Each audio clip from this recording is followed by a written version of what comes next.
readers, welcome back. I hope you guys are having a great day. I find myself going throughout the day thinking about this book and thinking about, oh my gosh, what's going to happen next? And I can't believe it's all happening. I feel like we're getting to like the really incredible part of the story where things are just coming together and we're getting answers, but then I have so many questions. Please excuse the chaos that might be going on in the background. We have our friends here helping us with our lawn. I think I might have something in my teeth. Millie might be barking. And I'm also have my favorite sporting event on Wimbledon. You guys thought I was obsessed with the Masters. You guys, I am obsessed with Wimbledon, which is this amazing tennis competition tournament taking place in London, and I'm so excited about it. Right now it's the women's semifinal, so there's two women battling it out. No, actually I think it's four women. No, there's two women to see who's gonna go to the finals. It's one of my favorite tennis players. Her name is Sabalenka. She's a mom. She has two kids. She's amazing. First is an American, so my heart is torn across these two players.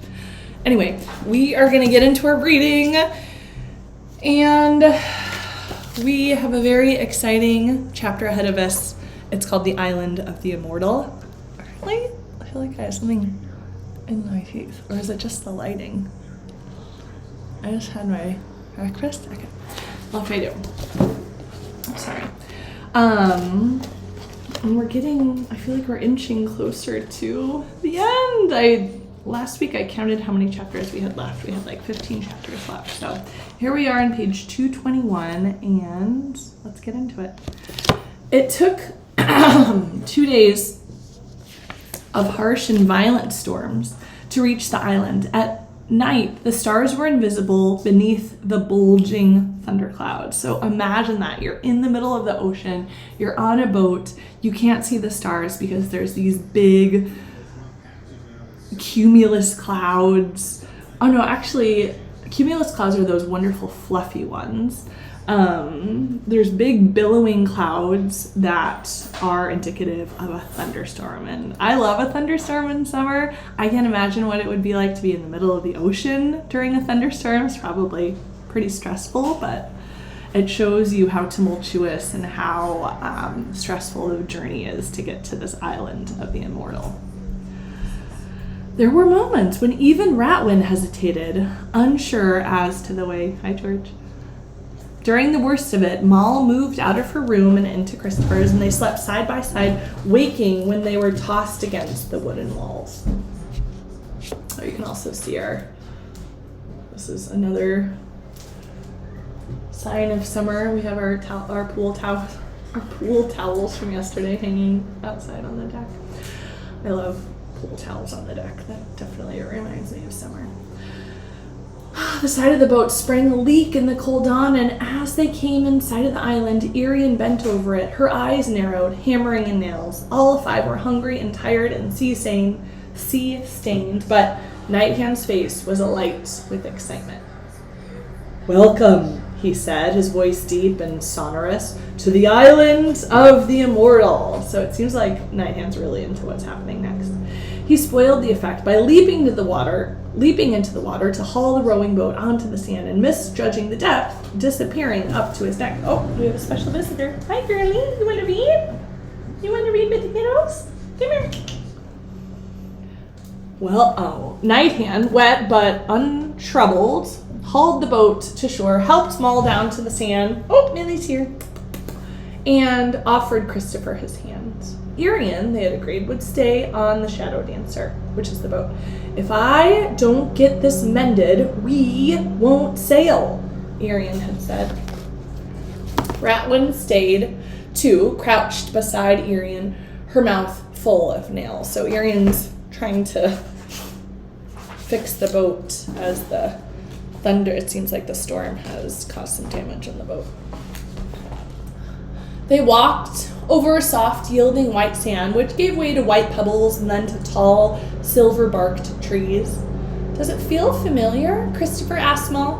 She shook her head. "I hoped it would, but no, nothing. So of course this is where Moll is going to become who she really is, and it seems like the potion that made her forget everything is still very much intact. She shook her head. They walked up the beach into the trees. Christopher kept up a steady turn of his head left to right. The woods were strange, although there were the calls of dozens of birds. Nothing rustled or moved at ground level. It was eerie. Oh man, Millie's getting scared.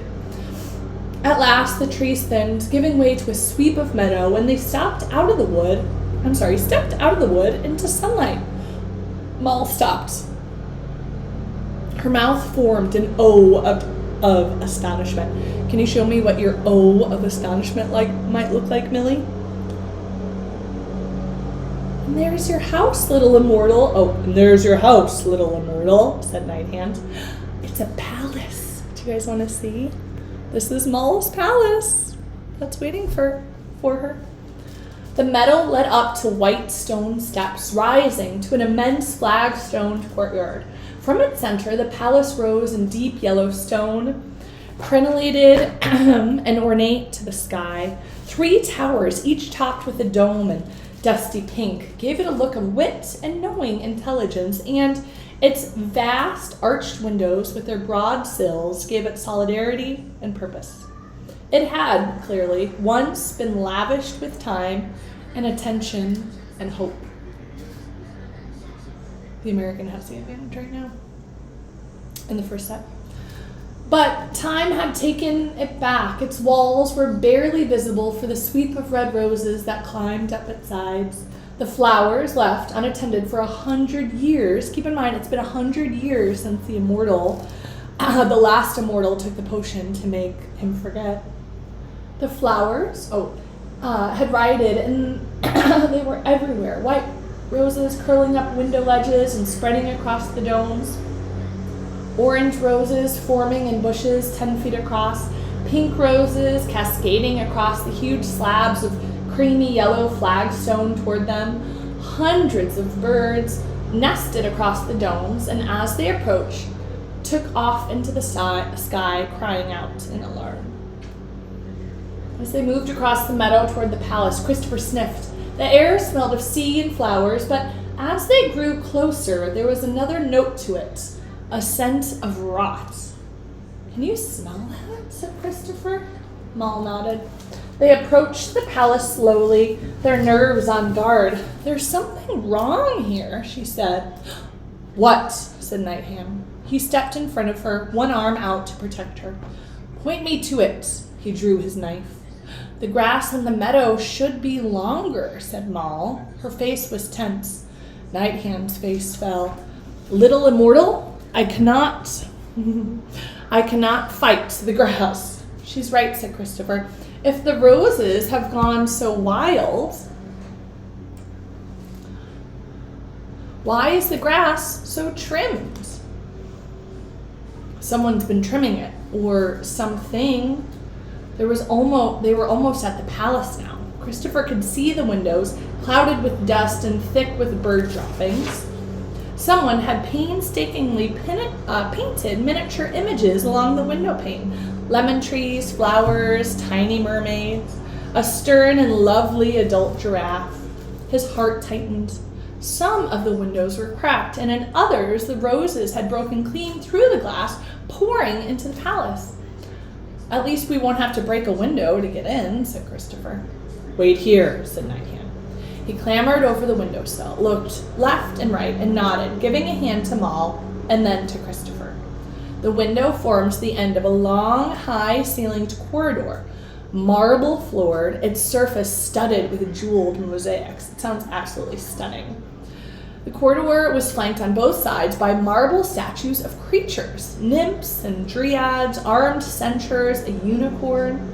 In places, the statues were so overtwined with roses that only the heads or the feet showed. Many of the faces were missing a rose or an ear, but the person who had carved them had cared about making something true and lasting. They seemed to breathe. Their feet rang in the corridor. At the end, it formed a T leading to left and right. So, as we're going through this part of the story, are you guys formulating a map? Thinking about the layout of this mansion, this amazing palace? Which way? Asked Christopher. To the dining room. I don't know, said Moll. No instinct? Said Nighthand. No, I told you. She looked side to side and bit her lip. I don't like it here. That smells stronger. We need to get out fast. Me and Christopher will go left, she said. And Nighthand, you go right. I wonder what that smell is. What do you think it is, Millie? Something rotting in the refrigerator? Nighthand began to argue, but she turned, her chin high. That's an order, she said, and strode around the bed. Christopher caught up with Moll. They pushed open the door and found themselves in a ballroom. The greenery of outside had come cascading in over the last 100 years, and there was a piano entwined in ivy and a cello and some wooden instruments Christopher had never seen covered in vines. Not here, said Moll. Watch out, the sweet suckle will give you a rash. It was then that they heard it, a ringing sound of something hard and fast clanging against the marble floor. It's up ahead, she said. Quick, this way, said Christopher. But as they stepped out into the hallway, he let out a hiss and pulled Moll down to crouch behind a statue of a centaur. Look, he breathed. What do you think it is? The thing that came around the corner of the curving corridor, oh, Millie's getting scared, had hard intelligence in its eyes. It was, at first sight, a horned horse, larger than a cart horse, but thinner, gaunt. Its ribs were visible, and its skull was vivid beneath its skin. Its coat was darkest purple, and its hooves were yellow, stained and calloused and cracking. Its hide hung loose upon its body. Seems like it doesn't get enough to eat. Like that of an old man. Its horn was black and pointed at the tip like a rapier. It stank of blood and rot and ruin. Ooh, so this is the thing that smells so bad. The creature sniffed. It let its tongue loll out and its nostrils widen. It was insolent. No, breathed Moll. Carcadons. And then, as much in anger as in fear, she said, not in my palace. So it seems like these creatures are kind of evil. She moved as if to run at it. Don't be an idiot, he hissed and pulled her back. The noise of slow hooves rang through the hall, and two other carcadons joined in at the far end of the corridor. The carcadons sniffed the air. They came closer. Their smell made Christopher want to retch. It was like meat left in the sun for too long. Seems like Millie does not find the story to be as exciting as I do, as she has fallen asleep here with us. The first was barely 8 feet away now. Christopher could feel Moll shaking next to him. Her teeth were chattering. She clenched them. The carcadon bent its horned face toward the centaur. Moll gasped. And then suddenly, there was a great roar from the far end of the corridor. Horsies! Oh, little horsies! Oh, horsies! Oh, little horsies! Nighthand's voice was one of raw glee. And at it, the three carcadons wheeled round on their hind legs, turned, and galloped away toward it.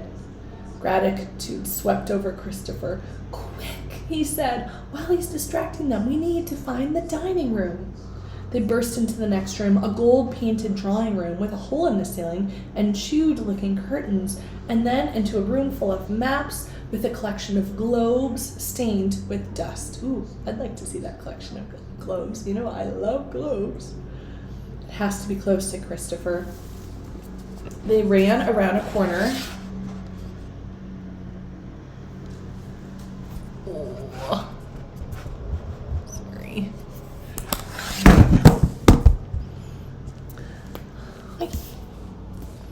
They ran around a corner into a new corridor. Roses and birds' droppings covered the floor, and they could see the imprints of hooves where they had crushed the flowers to mulch. Moll moved on down the corridor, half running, but Christopher paused. In among the florins and flowers, he saw a dusted door handle. Wait, there's a door here. He pushed it open, and sudden relief flooded his whole body. It was a dining room, vast with a chandelier and moss-covered silver bowls, and in the center, at the top of the table, built to seat 100 people, there was a sailing boat. It looked just big enough to fit 8 or 9 people. So the boat is indeed in the dining room, which is kind of a curious place to keep a boat, but on its side were chiseled its name, the Ever Onward. Another roar came from somewhere in the palace. They heard Night Hand's voice, "Come closer, little Carcadons. I shall make your horns into attractive lamps with a shade on top." "Shouldn't we help him?" said Moll. "Boat first," said Christopher. "Or what's the point?" Inside the boat there was a mast, collapsed into 4 pieces, and a set of sails neatly folded. While the table was covered... Sorry, friends, I just want to make sure we're still recording. The table was covered in roses and moss, and its wood had been pocked with woodworms. The boat looked as fresh as it had been newly varnished. It was a deep, shining brown. "Dryad wood," said Moll, her voice odd, "really does last forever." They hauled it off the table with a great clang. It was too heavy to lift, but they could drag it along the floor. Night Hand's voice came again, closer now. "I don't know if you understand language, but if you do, may I say that you should rethink your attitude to dental hygiene?" So he's still dealing with these varmints, these, what do they call it again? The Carcadons, and they have really bad breath, evidently. And then they heard him grunt and gasp, and a thud. Ugh, They dragged the boat down the corridor toward the double-wide window at its end. "Faster," said Moll. There was a human roar, and then an animal cry of agony, and Night Hand backed into the far end of the hallway. He held a broken marble sword from one of the marble centaurs in one hand, the glamoury blade in the other. Both were coated in blood. That doesn't look good for those little horsies. "I killed all 3, he yelled. There was sweat running down his face, but he seemed unhurt. His eyes lit at the side of the boat. "You found it!" Christopher did. Night Hand gave him a rare flash of a true smile. It altered his face. "Good." He lifted the boat as if it were a wicker basket of fruits and pushed it out through the glassless window onto the paving outside. "Come now." He turned back to the waiting 2, but they had frozen in one spot. "Carcadons," breathed Moll. It was like a nightmare. Through the open door at the end of the corridor came Carcadons, not 1 or 2, but a herd of 30. Their bodies pressed together. Some had scabbed patches of missing fur. Saliva dripped from their mouths. Oh, this is terrifying. Christopher turned to the window, but more Carcadons were approaching over the flagstones. 18 of them. We got a tired puppy alert, guys. She's so sleepy. Their stink violent in the air. Night Hand acted so swiftly that nobody had time even to scream. "Get behind me," he said. He took Moll's chin in his hand. "Don't move until I say. And if I die, you will not weep. You hear me? This is what I was born to do." He pushed Moll backward into the corner, Christopher next to her. He drew the glamoury blade. "This is a thing my blood kings for, to protect something worth protecting." He let out a long, high whinny. "Come on, ponies!" And they charged at him, a sea of furious black and yellow hooves and yellow teeth. Night Hand catapulted forward. He swept his knife arm left, right, jabbing and spinning so fast he was a blur. In his left hand he swung the marble sword. As fast as they came, they fell. He cut at necks, horns, eyes, ears, flanks, ducking low to cut at one from below, slicing at the tail of another. 10, 15, 20, and more fell, crashing against the statues, toppling among the roses. Moll screamed and gripped Christopher's elbow. Neither could look away from Night Hand. The last Carcadon came on, horn down. Night Hand swept it aside with a blow from the marble sword that it sent crumpling to the ground. He coughed, hands on knees, breathing hard. "Let's go," he said. "The gymkhana is over." "Night Hand," Moll shrieked. "Look out!" There was a galloping of hooves. He turned, but it was too late. The horn of the Carcadon tore into his arm, sinking deep into his flesh. Nighthand let out a roar of rage and agony, twisted in the air, and sliced the horn clean off. It hung there, impaled in his arm. He jabbed, and the Carcadon dropped to his feet. And here, my friends, we have a very dynamic illustration of the battle between Nighthand and the Carcadons. The marble sword seems to be glowing. But Nighthand is injured fairly badly. Nighthand staggered back against the wall. He pulled the horn from his arm and blood poured from him. He looked stunned. Christopher pulled off his coat and offered it to tie around the cut. "Let us help." He and Maul together wrapped it around the wound. With a gargantuan effort, Nighthand smiled. "Onward," he said. He brushed aside their questions, their further offers of help. "Stop. You know I don't like that kind of noise. It is the only form of talk I find stressful."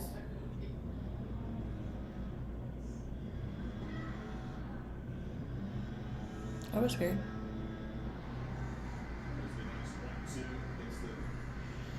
With his...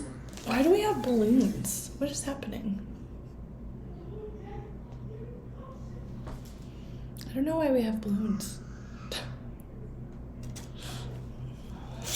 It's very weird.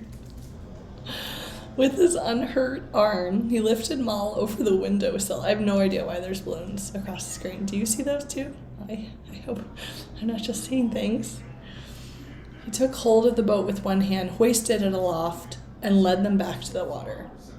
Arian was waiting. Her face lit up like a sunrise when she saw them coming. They tied the boat to the Shadow Dancer, the larger boat, and Arian hauled up the anchor. The Shadow Dancer scudded out over the water toward the island of living gold. Christopher, Maul, and Nighthand lay panting on the deck of the boat. Ratwin perched at Nighthand's head, her nose pressed closer to his.